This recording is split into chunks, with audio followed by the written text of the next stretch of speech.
আপনারা জানেন ইতিমধ্যে আমরা স্পোর্টস ন্যাশনাল স্পোর্টস ইনস্টিটিউট গঠন করছি, কার্যক্রম চলমান আছে। সেখানে আমরা শুধুমাত্র আমাদের খেলোয়াড়দের অ্যাডভান্স লেভেল ট্রেনিং না, এর পাশাপাশি এই বিকল্প যেই এমপ্লয়মেন্ট জেনারেশনের সুযোগ আছে সেই সংক্রান্ত ট্রেনিং দিব, যাতে করে আমাদের বিভিন্ন স্পোর্টসের টেকনিক্যাল কাজের জন্য আমাদের দেশের বাইরে থেকে অনেকে হায়ার করে নিয়ে আসতে হয়, সেগুলো যেন আমরাই ফুলফিল করতে পারি।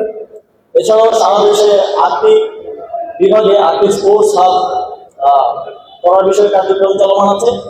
এর মাধ্যমে আমরা স্পোর্টসকে ডিসেন্ট্রালাইজ করব এবং প্রত্যেকটি স্পোর্টস হাবকে কেন্দ্র করে এক ধরনের স্পোর্টস ইকোসিস্টেম গড়ে উঠবে।